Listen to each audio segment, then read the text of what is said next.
আমার mobile check করবে যে কেউ, আমার ডায়েরি চেক করবে যে কেউ, আমার প্যান্ট চেক করবে যে কেউ, এই অধিকার তো কাউকে দেওয়া হয় না। আমি অন্তত আদালতের সামনে যেটা বলছি যে এই ব্লক রেইডের নামে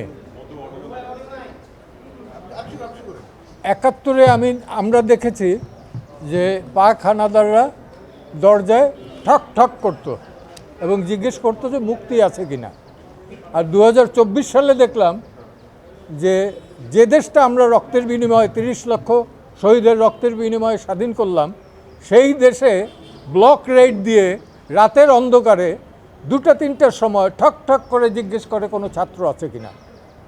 যদি থাকে তাহলে আবার মোবাইলটা চেক করেন, রাস্তাঘাটেও এটা করেন।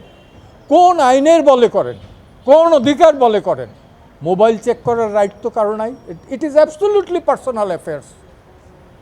আপনারা জানেন দ্বিতীয় বিশ্বযুদ্ধের সময় রোজা লুক্সেমবার্গ, তার একটা ডায়েরি আছে, কই নাৎসিরা পর্যন্ত সেটা চেক করে নাই। তো সেই ধরনের আমার দেশে ইভেন জুলিয়াস ফুসিক ফাঁসির মঞ্চ থেকে লেটার অফ গ্যালোজ, সেখানেও কিন্তু তারা এই সুবিধাগুলো পেয়েছিলেন। আজকে বাংলাদেশে এই আইটি ইনফরমেশন টেকনোলজির যুগে আমার মোবাইল চেক করবে যে কেউ, আমার ডায়েরি চেক করবে যে কেউ, আমার প্যান্ট চেক করবে যে কেউ, এই অধিকার তো কাউকে দেওয়া হয় না। স্পেসিফিক যদি কোনো এলিগেশন থাকে, হ্যাঁ আমার বিরুদ্ধে সেটা দিবে, থানায় ডায়েরি করবে এবং গ্রেপ্তার করবে।